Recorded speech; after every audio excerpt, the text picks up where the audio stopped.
We're live. Oop.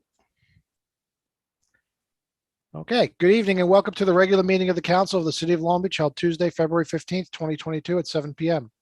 We'll have a roll call. Whoops. Councilmember Postoli. Hello? You're muted. You're Muted. muted, Tina.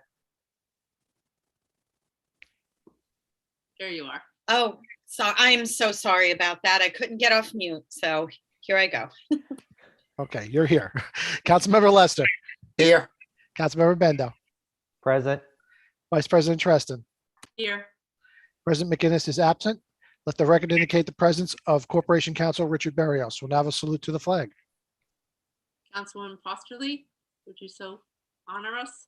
Yes. I pledge allegiance to the flag of the United States of America and to the republic for which it stands, one nation, under God, indivisible, with liberty and justice for all. Thank you. I just have a quick couple of announcements, so just bear with me for a few moments. So good evening, everyone, and welcome to the fourth meeting in the year of 2022. I hope everyone had a great Valentine's Day. Our city manager, the council president, and our communications director are representing the city at a function tonight where they'll be providing the audience an update on what's happening in Long Beach and thanking an organization for their generous donation of an accessible piece of equipment for one of our playgrounds. Next, there's been a lot of misinformation out in the community regarding the potential for installation of a parking system in the central business district. Unfortunately, a survey and letter was circulated that contained outdated and inaccurate information. I want to be very clear on this. The city was not consulted with, aware of, or involved in the creation or distribution of these materials. As for the facts, staff have been exploring this project for well over a year, and they've noted as such at many of our council meetings. We, the council, had our first working session on this subject on January 20th. A recording of that meeting is available on the city's website, and we invite you and encourage you to review it. We anticipate another working session with Flowbird in the near future that will be focused on reviewing the financial and revenue projections. After that, there will be additional meetings on the subject with the public, and we will welcome prior input to anything moving forward. We know this is a topic that is generating a lot of interest, and rightfully so. This council and this administration are committed to getting as much public engagement and input as possible on the process. And that's on the parking.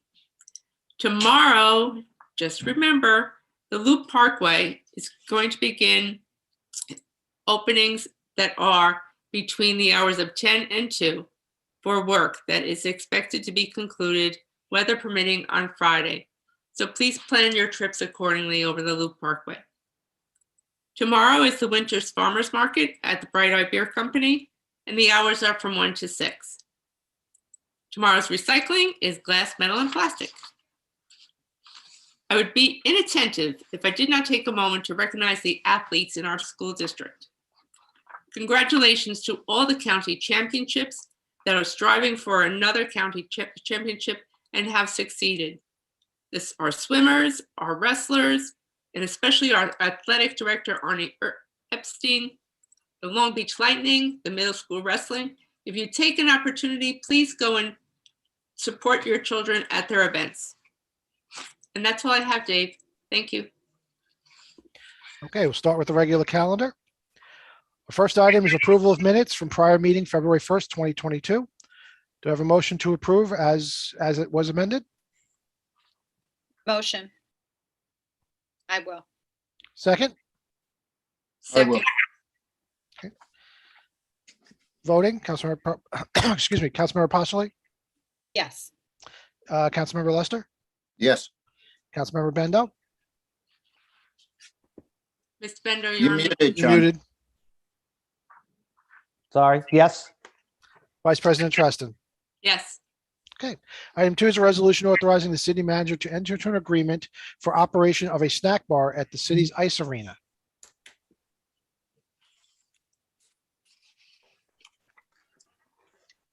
Dave, can you get Joe on?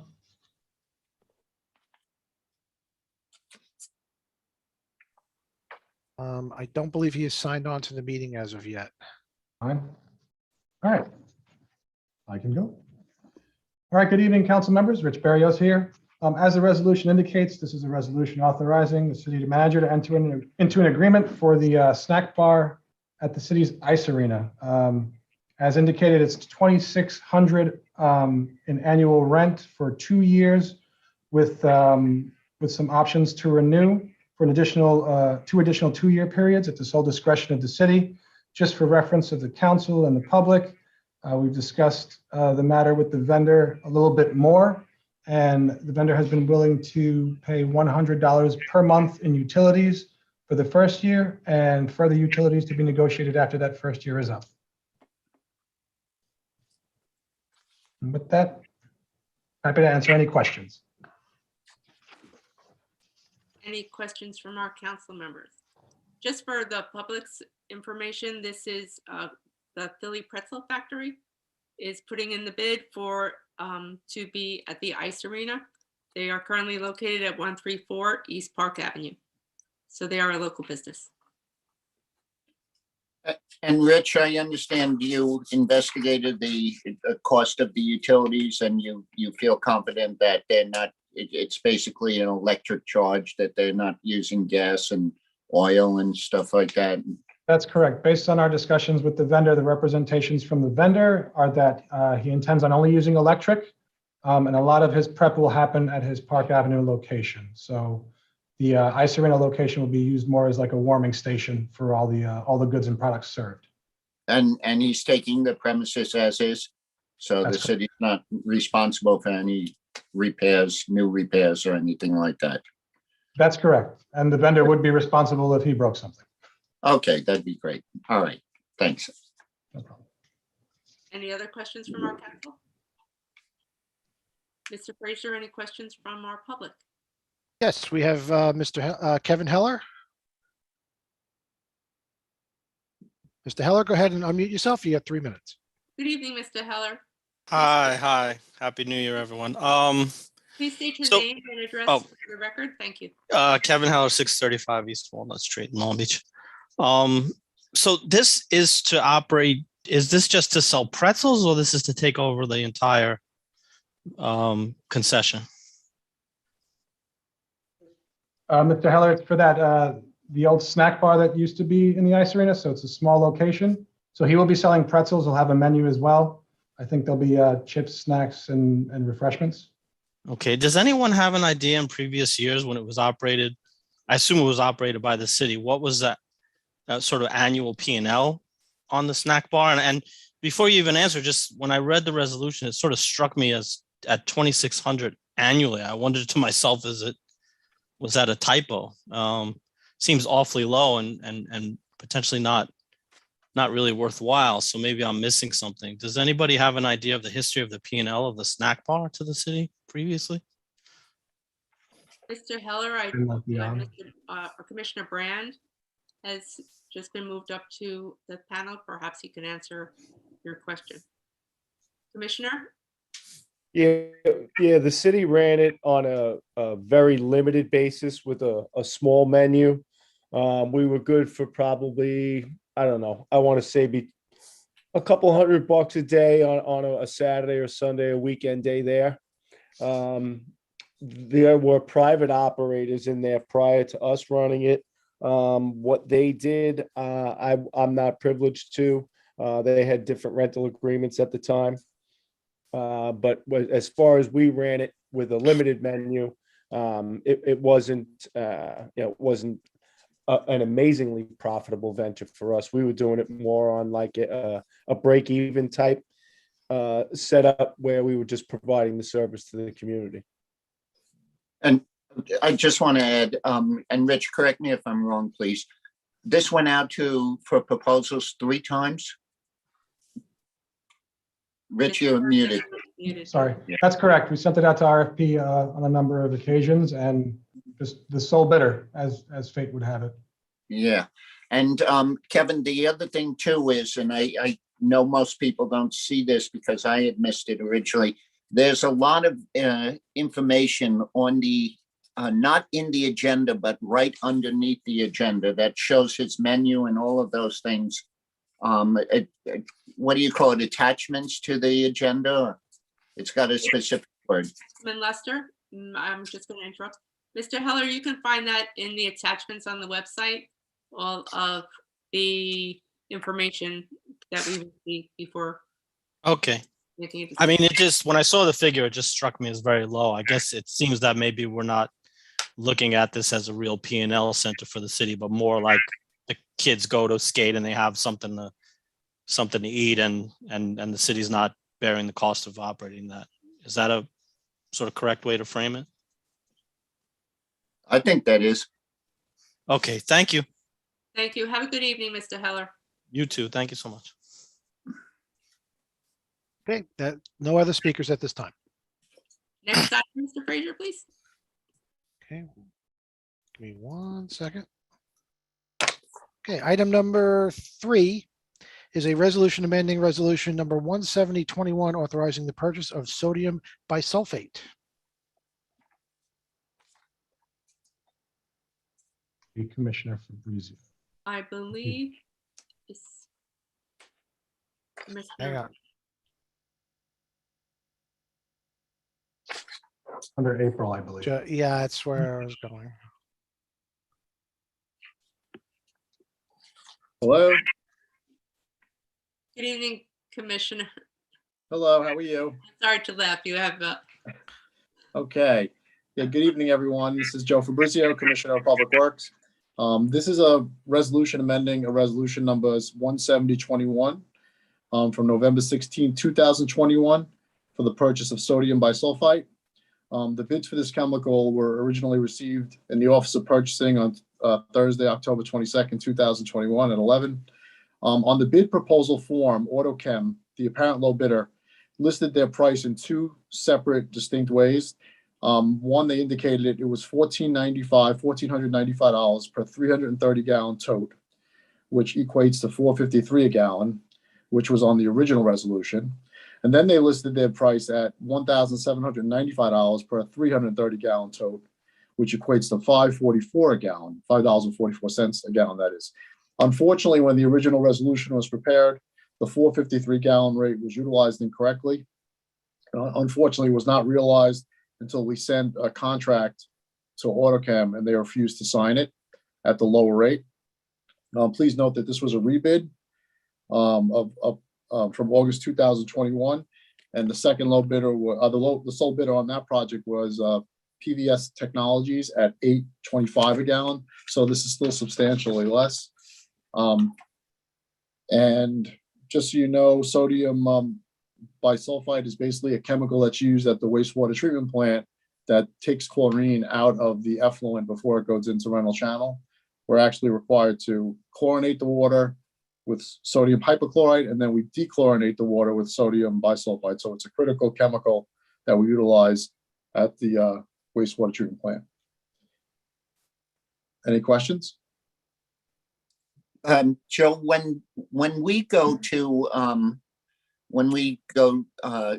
start pumping it over to Bay Park, are we still going to have to treat it, or will we be able to pump out what just as it comes out?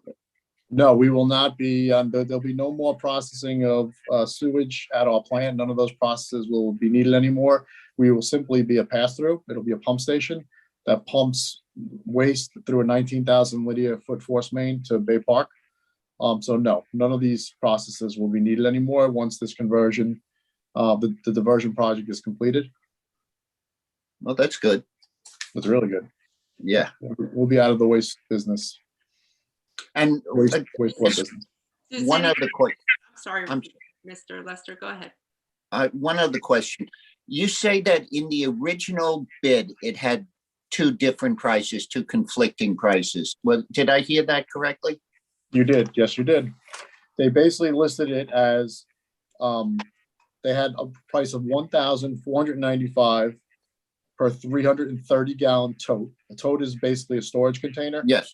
So that equates to $4.53 a gallon. They also listed it as $1,795 per 330 gallon tote, which represents a $5.44 per gallon.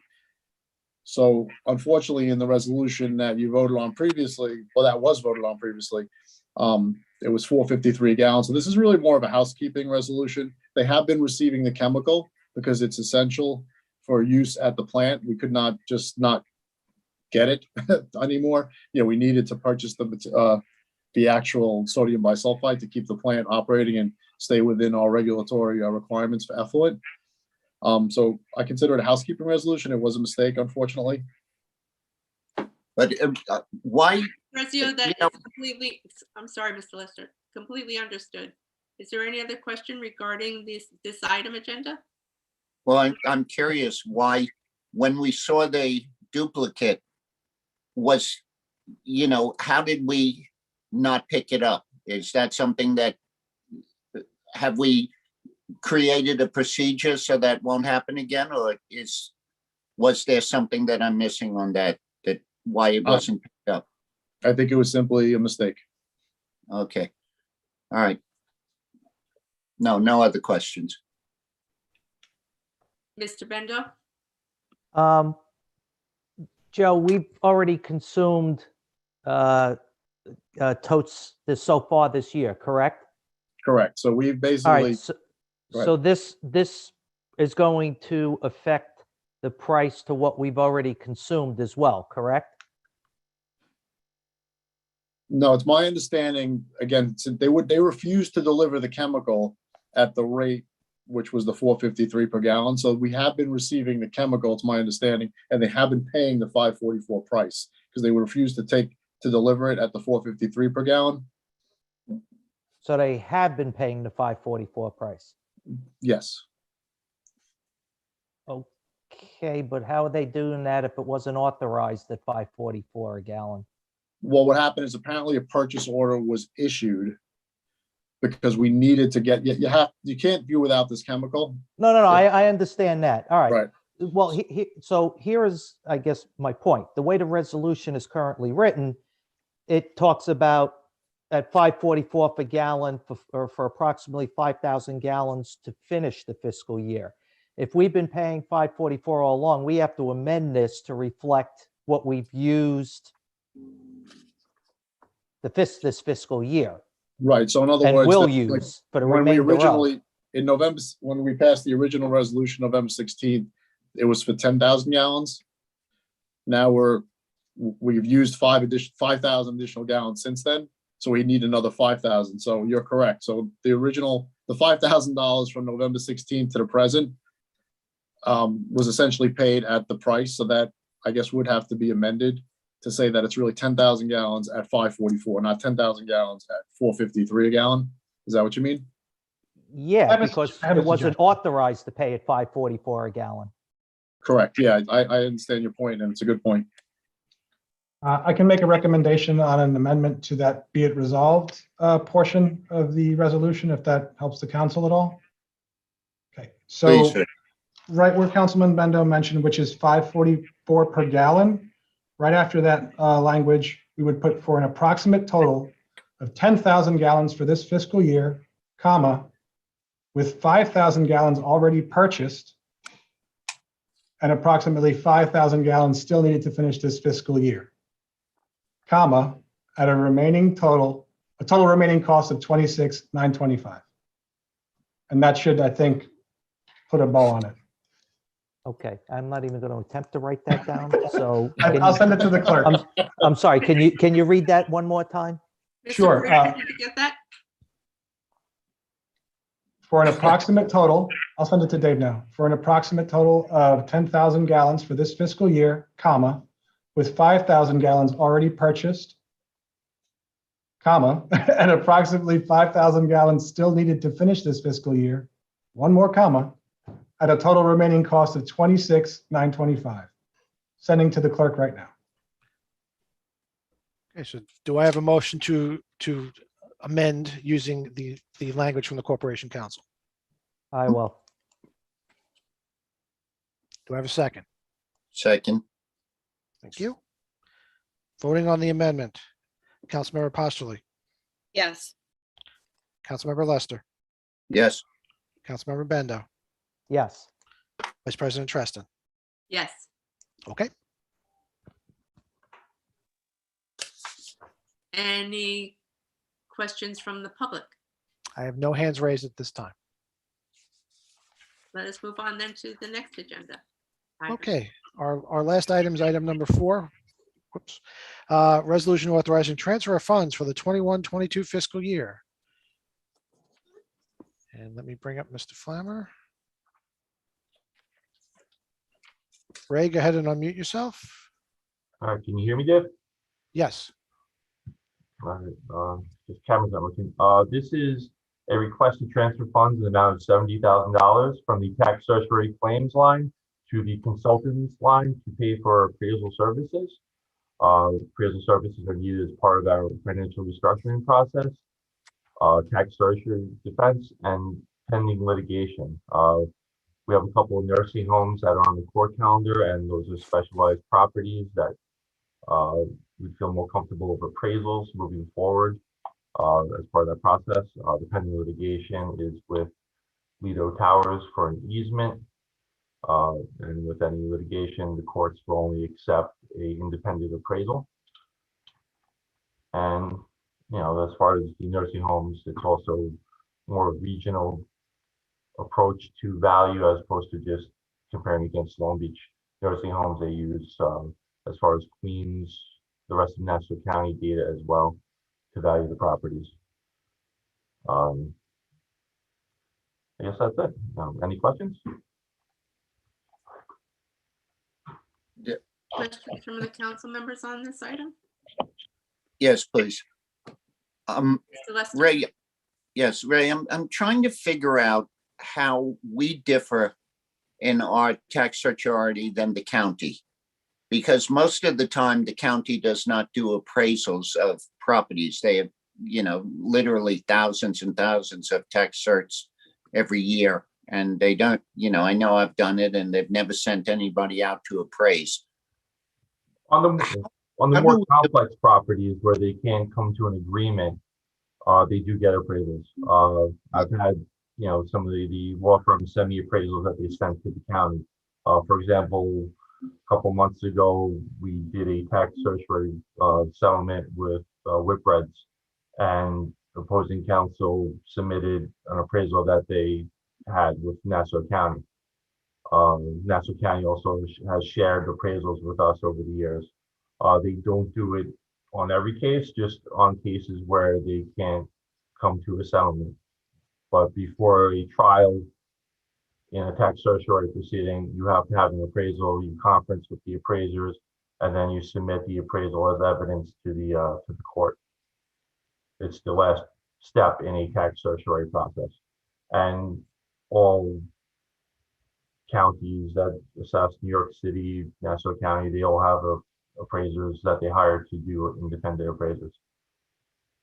So is this, every one of these tax certs are heavily contested, so to speak, or is this to prepare just in case they are? Well, this is, I have on the current court calendar, there is 3 nursing homes, and nursing homes are very specialized in that when you value the property, you're taking into consideration Medicaid and Medicare reimbursement rates, health insurance, cost to run the facility, and then you have to include the past couple of years of COVID involved. So it's pretty complex, and you know, it's a little out of my wheelhouse are the nursing homes, and also have coming up the Allegria Hotel. Just filed a grievance as well for the first time in a few years. And that's something we might want to look at before it goes on to the final assessment roll. So that's another property. And with the other properties, as part of the financial restructuring process, the city properties, the financial experts want to see an independent appraisal. And that's something that we come up by ourselves. You said for the city properties? Yeah, that's part of the financial restructuring. that, Okay, yeah, they're working on.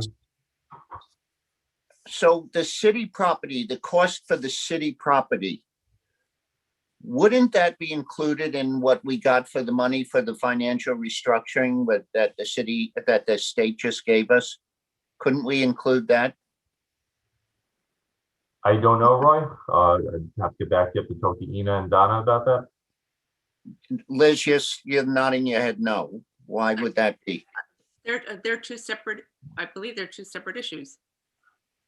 No, it's for restructuring that money. It was for consultants for restructuring. That's not this agenda item. He just said it was part of it, part of the appraisals for the city property has to do with the restructuring. I can Did I- try. Ray, was that correct? It's part of the process. I don't know if it's exactly, I'm getting these appraisals for Donna as part of the financial restructuring. I don't know exactly the process. Ina, would you like to? Yes, I can answer that. Councilman Lester.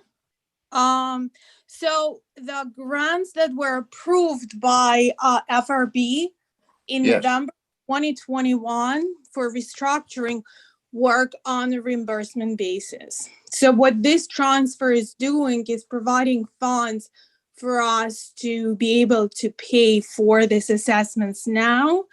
And then at a later date, we'll evaluate all the expenses that pertain to restructuring, and we'll definitely include whatever we can Oh, for the. okay. All right, thank you. Sure. Good. As long as we get some money back. Thank you.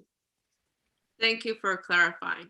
Any other questions from the council members on this agenda item? Just a comment. I think it's just important to note that this is not going to be spending additional money. We're not changing the budget overall. We are just taking money from one budget line item to move it to this one to be able to pay for this. We are not spending additional money.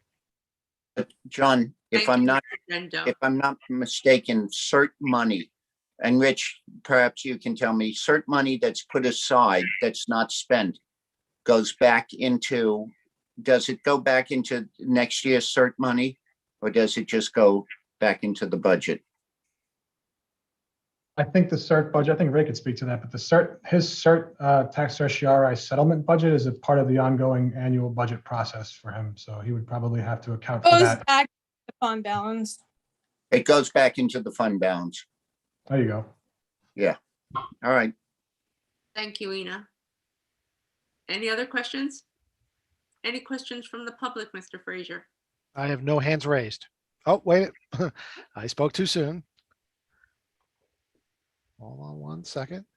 So we have Ann Flomenheft. Okay, go ahead and unmute yourself. Hi, Welcome to the meeting. Could you please state your name and Hi, my name is address for the record? and I live at 10 Franklin Boulevard, apartment 302.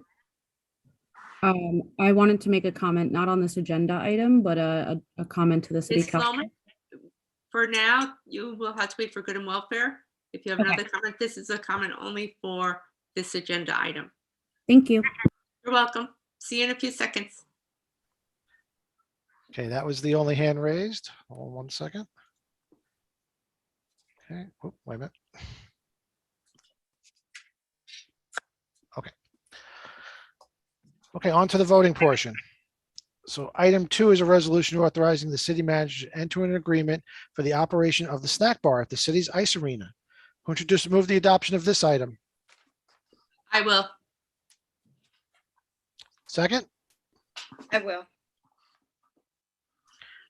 voting, Councilmember Postoli, Yes, and I just want to say that we look forward to having the Philly Pretzel Factory pretzels at the snack bar at the Ice Arena. And I really need to try one of the cheeseburger pretzels. So yes. Councilmember Lester, Yes. Councilmember Bendo, Yes. Vice President Treston.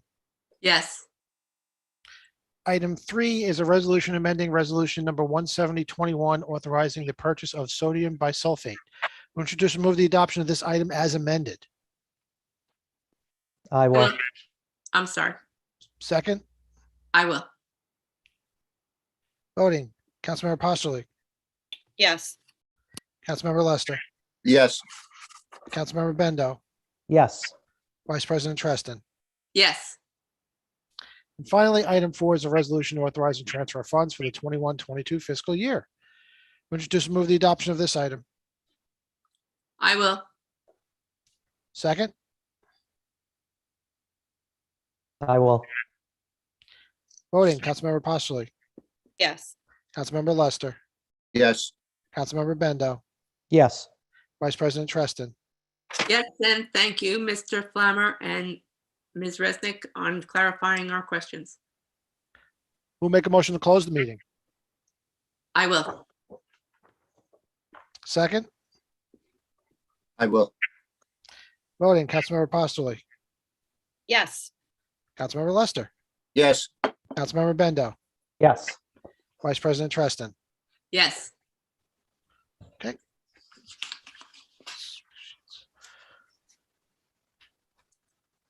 All right, folks.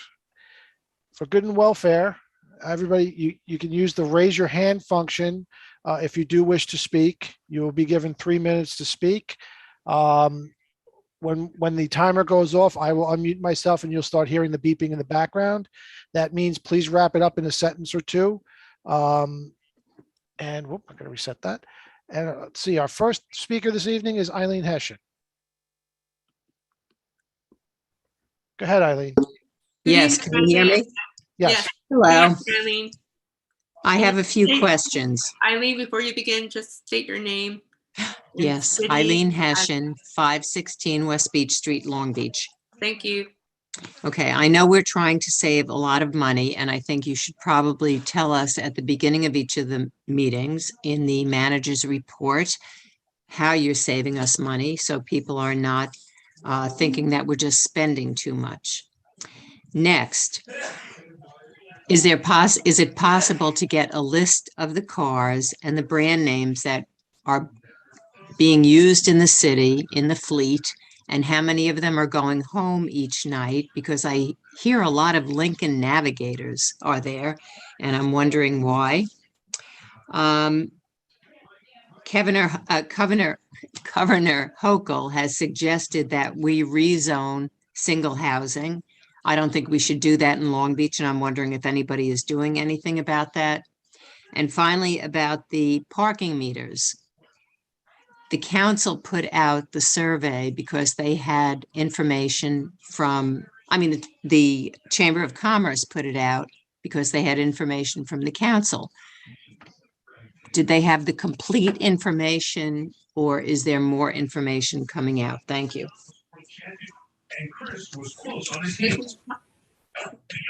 Eileen, can you just mute because there's a lot of background, if you can. If not, just. Commissioner Walsh is here, and I will have him address your parking question. Thank you. Can I be heard? Yes. Yes, sir.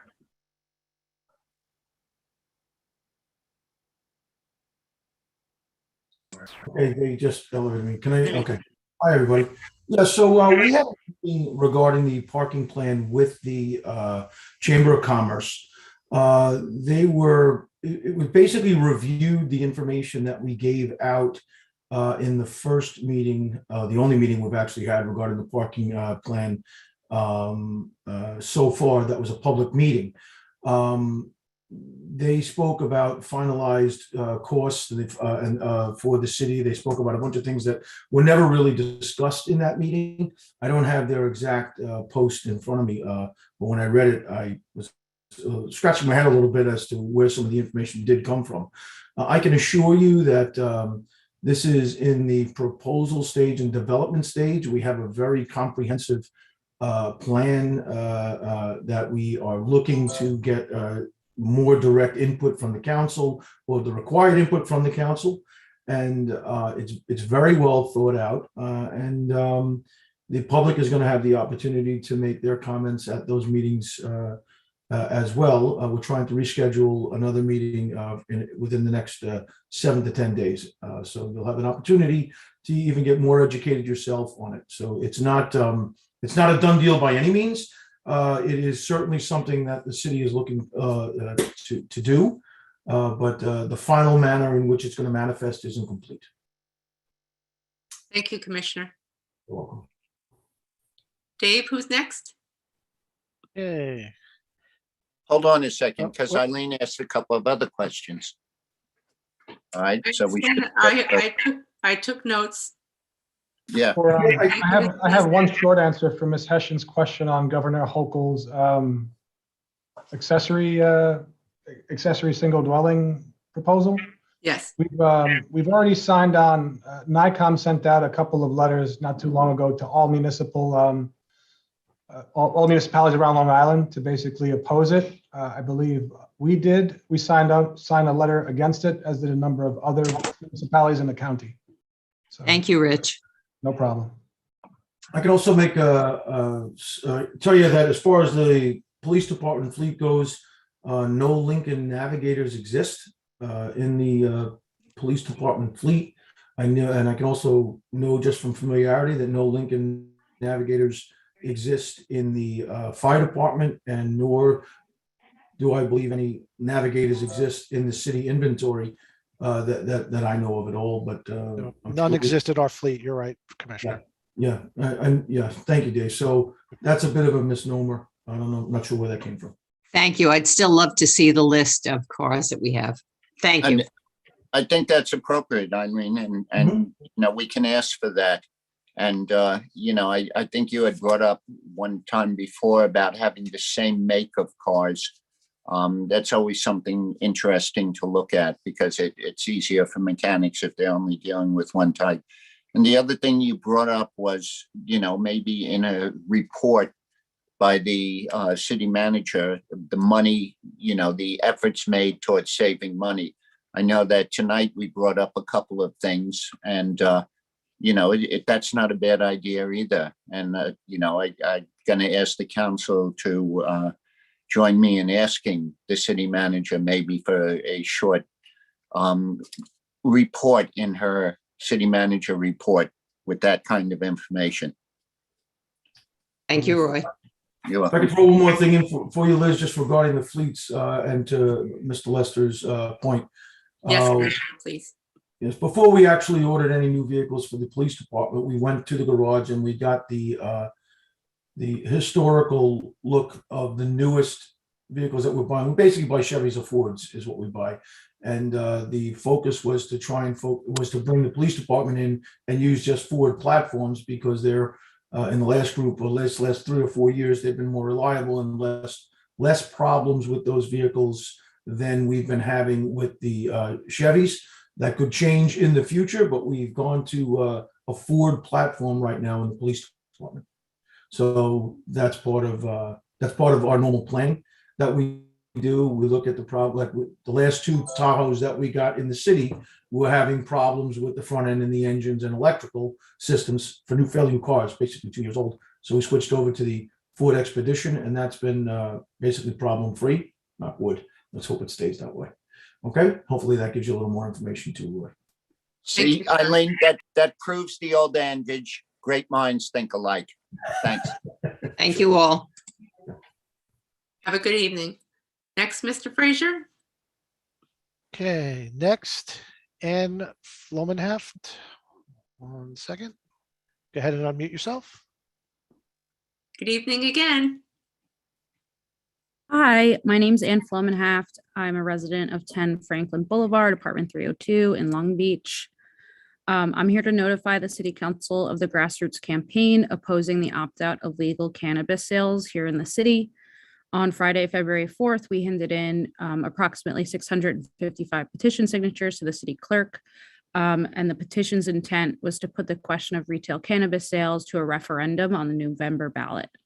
As you may know, the city council's opt-out of retail cannabis sales was subject to a permissive referendum, and this means that the law did not take into effect until 45 days after the opt-out. So how we collected the signatures, we had people sign our petition in person, and the person who was requesting the signatures were verifying the identity of those signing and making sure that they're Long Beach residents and currently registered. We had over 20 volunteers, most of them being Long Beach residents, out collecting petitions, braving the cold temperatures and snowstorms over the past few weeks. The people who signed were registered voters who live in the city of Long Beach, and we were making sure of that. Many Long Beach residents are in agreement that voters should have a say in the issue of legal cannabis sales, and it shouldn't be left to a unanimous decision by the city council. Every group was represented in our volunteer and grassroots campaign, including small business owners, taxpayers, residents, homeowners, et cetera. And all of those groups will also benefit from tax revenue. Long Beach has never needed revenue more than now. We've had a negative and unassigned fund balance for several years running, and our general fund is down by almost 9 million since 2014.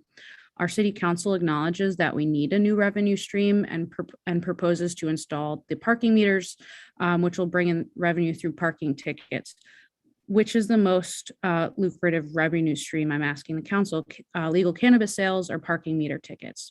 Retail cannabis sales are a better alternative to the idea of collecting revenue than with parking meters, because the parking meters would disproportionately impact people who are residents of Long Beach and patrons of Long Beach businesses. There's also a racial justice and criminal justice issue around allowing retail cannabis sales here in the city of Long Beach. People most impacted by cannabis criminalization over the years that it was illegal would be prioritized for licenses, which could result in an increase in businesses owned by people of color in Long Beach. Having legal retail cannabis sales establishes control over this market by the city rather than the control that now is had by the black market, which already exists in Long Beach. Some facts: the Long Island Association says that legalization will have the following impacts: 7,300 new jobs, which would all be union jobs. So good union jobs are scarce, especially in Long Beach. So there's already a project labor agreement with RWDSU Local 338 that all the jobs of retail cannabis stores would be unionized jobs. So my questions to wrap up. Your time has expired. Please wrap it up in a sentence or two. Okay, before opting out, did the city council do any research on other states that have legalized cannabis sales for recreational use? Will you put the issue of recreational sales to a referendum? And are you aware of the petitions that we handed in on Friday the 4th?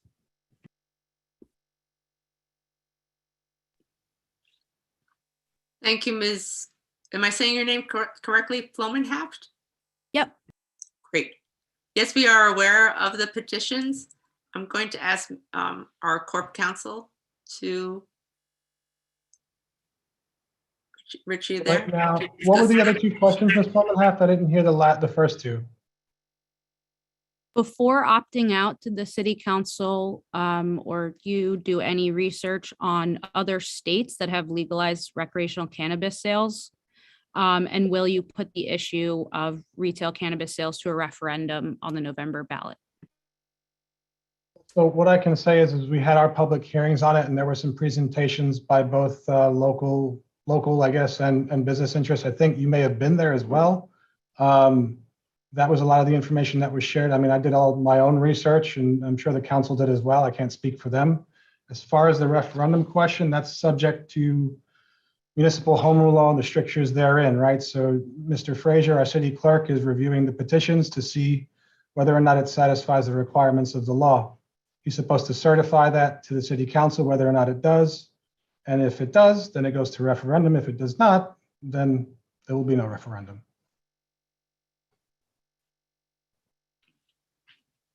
Thank you very much. Do we have a time frame, Mr. Frazier, on when that might happen? next council meeting. Okay, great. Thank you. Our next speaker, Dave. Okay, one moment. Andrew Keene. Go ahead and Good unmute evening, yourself, Mr. Mr. Keene. Good Hi, evening, can you hear Mr. me? Keene. Can you just state your Hang on name? 1 second, City? sorry. Okay. Don't start the clock yet, Mr. Freed. Okay, can you hear me now? Yes, sir. Good evening. Okay. Good evening. So my name is Andrew Keene, 30 California Street, Long Beach. And my question relates to the council's failure to constitute a board of ethics.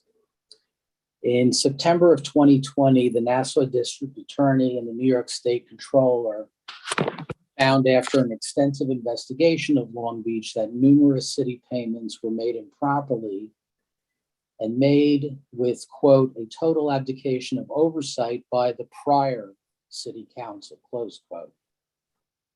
The Nassau DA further said that, quote, more active council oversight is also essential to prevent the abuse of taxpayer funds, close quote.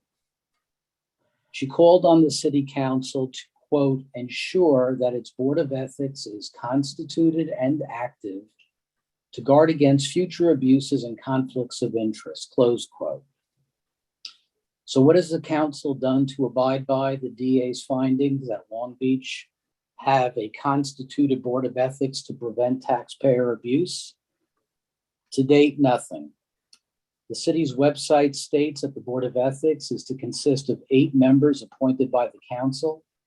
Below the description of the board is supposed to be a list of members.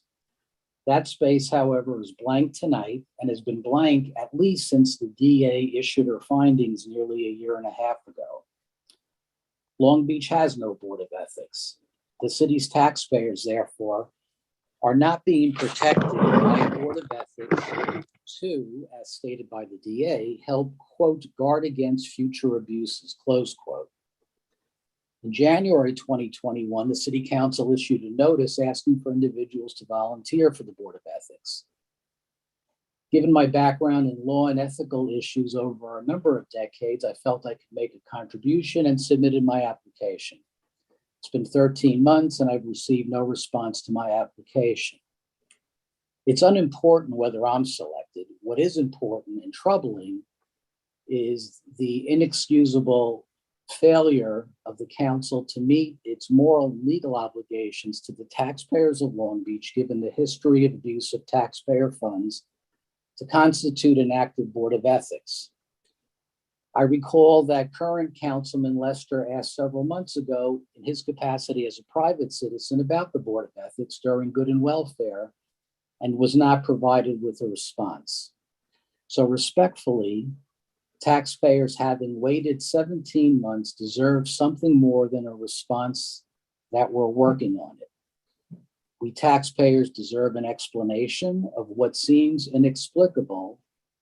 That is why, given the urgent need for this council to protect taxpayer funds, as per the findings of the Nassau DA and State Controller, the council has not set up a Board of Ethics more than 17 months after being told to do so by the Nassau DA. Thank you. Mr. Keene, thank you very much for the statement. I agree with you. It's much worse than that, in that I don't think we've had a Board of Ethics meeting for many years now. It is definitely something that we are looking into. And, I can't speak for the whole council, but I'm going to do everything I can to make sure this is moved along as quickly as we can. And I appreciate that other people are bringing it up too. Thank you. Thank you, Mr. Lester. Thank you, Mr. Keene. I'm sorry, Mr. Bendo, please. Well, I was just going to add an additional piece of information that I guess most people don't have is the type of ethics council Mr. Keene is talking about, and that I think we all want, doesn't currently exist in our city charter. The charter. The way our city charter is written, basically the Ethics Council right now, their job is to make sure that elected officials and staff who fill out their annual disclosure statements, that's basically its role. The elected officials and some staff members have to fill out a disclosure statement annually saying if they were given money or gifts or things like that. That's what the current Ethics Council is defined as. That is not what we need. So what we have done is we have tasked the city manager and the staff to go and come up with basically a charter or an outline for what that type of ethics council that we want needs to do. And we need an outline for that because we will have to change the charter to have that kind of ethics council. And that would be following the DA's advice. That would be following the DA's advice. The way the charter is currently written, setting up an ethics council would not do what the DA wanted. Correct. Thank you all. John, And that is correct. However, the way the chart is written, if somebody asks the ethics board for an opinion, the ethics board can give the opinion regardless of what the topic is, as far as the ethics. So it's something I looked into, and Okay, I don't remember reading that in the charter, but it's Oh, it's there. possible. Yeah, but you're right. Let's work on it. We got to do this the right way because Yeah. we all agree we need it to make sure we don't have the same mistake. I'm not even going to say use the word mistakes. The same bad things that happened in the past, we don't want them happening again. But we need to do it the right way. thank you all. Next, Dave. Kevin Heller. Go ahead, Mr. Go Heller. ahead, Mr. Heller. Hi, Kevin Heller, 635 East Walnut. Curious, the ability to hold public hearings and meetings such as council meetings by video conference, is that something that is a temporary loss that started in the pandemic, or has that always been an ability we had and have just used it in the recent past? I'm going to have our Corp Counsel answer that question for you, Mr. Heller.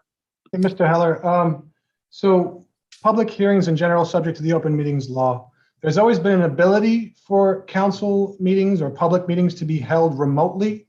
The distinction, I guess, in since the pandemic is we've been utilizing it more, right? And Right. what happened in the pandemic is they amended the open meetings law or tweaked it such that you're allowed to meet completely without any physical in-person presence, obviously to protect the public and the council members, from infection, Okay. presumably. Now, right now, the governor has extended her emergency order probably through March 16th. So that same extension is still there. When that expires, we can still have remote meetings, but there will be some catches to it. So, yeah, I thought that was the case, and I just wanted to make a statement then, or a request, I would say. I have often found on agenda listings things of interest, but then either personal or work scheduling conflicts didn't allow me to participate live, and this isn't necessarily just participating by Zoom, but the recording of the council proceedings have been very valuable. So, when we go back to live meetings, if at all possible, if those can continue to be recorded and posted on the city website, I'm sure I'm not the only one that would find that extraordinarily useful. Mr. Heller, just so you know, we did, even when we were live, I think we did record. I just think in this particular platform on Zoom, you get a better, I guess, feel or sound for everyone speaking, whereas in our previously live meetings, we have an angle on the camera for our old YouTube meetings. Yeah. So maybe it doesn't come in as clear, but point well taken. Thank you. Yeah, if that can be done, that would be fantastic. Thank you. Mr. Heller. Have a good night. Good night. Next, Dave. Okay, 1 second. Lou Dubow. Good evening, Mr. Dubow. I hope you are well. Can Good we just evening, get all. your evening. name and an address for the record? Lou Dubow, Kirkwood Street, Long Beach, New York, resident of almost 60 years at this point. Congrats. yeah, this August, 60 years. Two questions about the boardwalk. I was on the boardwalk on my bike the other day, over the weekend, which was beautiful. The new bike lane signs, I think they're great. I see two questions about that. First of all, is that going to be extended to all the entrances to the boardwalk? And the suggestion about the signs I have, the tops of the signs are comes up to a right angle on the top. I think if somehow that could be rounded when you get more signs, or have something over it, because I see at some point someone scraping against it and the city getting another lawsuit, which we don't need more of those. So that's something I had a question about. And the other thing is e-bikes. I know the e-bikes are illegal. They're not supposed to be on the boardwalk. And at this point, obviously not a lot of people are on the boardwalk, but I know in the summertime, anytime I'm on the boardwalk, I see at least a half a dozen people on e-bikes. And you could really tell it's an e-bike because they got that big battery that's kind of on the bike itself, and they go zipping by into the wind doing 20 miles an hour. So that's something I think needs to be enforced more vigorously this summer. And that's it. That's all I have to say. Thank you, Mr. DeBow. Yeah. We will bring that to Tommy Kenner's attention about the signs, and Commissioner Walsh will address the e-bikes. Thank you. Commissioner? Took me a second to unmute. Sorry, didn't want to behave. I can actually address both of those. I've spoken to Tommy Canner, who's Director of Operations for Public Works, about those signs. They're going to be spread out more than they are now, and more along the greater length of the boardwalk. They're not going to be as tight as they are right this minute. The next thing also that I wanted to talk to you about, the e-bikes themselves, technically they're not allowed to be used. You can ride an e-bike on the boardwalk so long as you're not under electric power. Right. So if you're pedaling the bicycle, you're allowed to use the bicycle. There's considerations and some discussions right now of how we want to handle this going forward. I think the more important issue from my perspective is the speed of the bicycles, not necessarily the type of power that they're under. We do have some challenges in that, we have specials up there, we have police officers up there, especially during the summer. The last thing I want my specials to do is stepping in front of somebody on a bicycle that's going too fast. I don't need them getting run over, or two, most people who we try to stop, try to run. So then the other thing is, do I want to put them up there on a bicycle? And now we have a bicycle pursuit going on the boardwalk where we're chasing people going too fast, and we're going too fast as well. So it's funny, but it's dangerous. Funny to say it. So we're trying to find the best way to actually enforce these things. We do have some ideas that we're coming up with. We're talking about the potential of staggering barricades on the boardwalk so that you kind of force traffic to slow down, the bicycle traffic to slow down a little bit. So you have to slow down and go around the barricade and stay within your lane. There's dangers in that too, is that if people aren't paying attention, then they run into a barricade.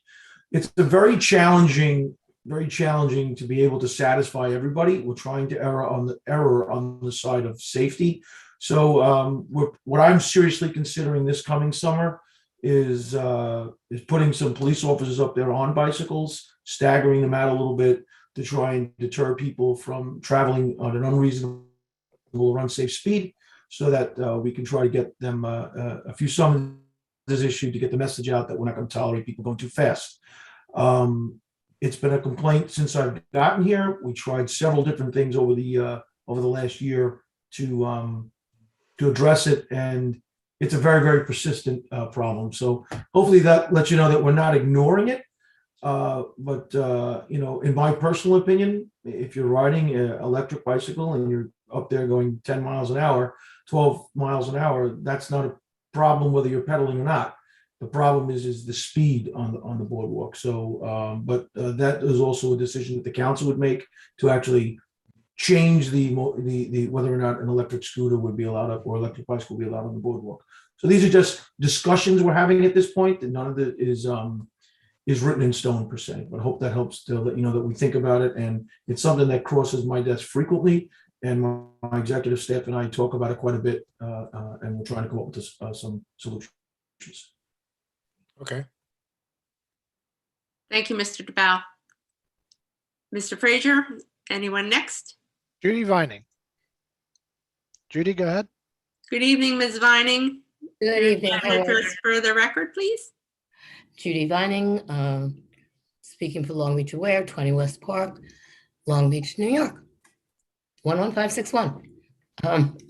Okay, a couple of things really. First of all, I too am so proud of our athletes, but I would feel negligent if I didn't talk just a little bit about our Director of Athletics, who was named Athletic Director of the Year for Section 8, Arnie Epstein. And I'm sure I know certainly Mariah and Tina know him, but whoever has come into contact with Arnie has to know he's one of the unsung heroes of the school district and of the community. There's no child he hasn't touched, whether they play for him or he just knows who they are. And I don't know, just a suggestion, maybe the council might want to pay tribute to him as he was just named Athletic Director of the Year. Just a thought. The other thing, obviously, I need to talk to you about is the permissive referendum, and that requires, which I'm sure Mr. Barrios can confirm, 10% of the voters who voted in the last gubernatorial election in the city of Long Beach, not merely 10% of registered voters or anything like that. But the other thing I would like to point out, because statistics, you can look at things any which way. I know you guys did your homework about this because I sent you a lot of your homework in terms of other states. But we can tell you that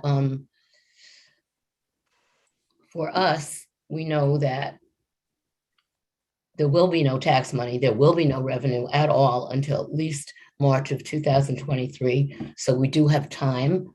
But in other states, for example, in Colorado, the revenue did not come up to what it was supposed to. It was 0.9% of the state budget, and the cost for each dollar brought in by marijuana and tax revenue in Colorado has been $4.50 because of increased cost of law enforcement, and they're the oldest state, so we have the most data on that. California revenue fell short. So if you're looking for money, I'm looking for the quote, which I can't really find, but it was from former Governor Hoopen, how do you pronounce his name? Hoopen, and he said, "You are not doing this to pave streets and make jobs. You're doing this so people can use marijuana without any legal consequences." And that we already have in the city of Long Beach. But what we don't have is an influx of people coming and, again, driving on our streets impaired. There is no quantitative test for impairment. That's a big concern. Of course, with any substance, we know that youth access, and we don't mean that the stores that are licensed will necessarily sell it, but we mean that the more access there is to a substance in a community, the more youth use. And we have that documented in every single state that has legalized it so far. So that's our focus.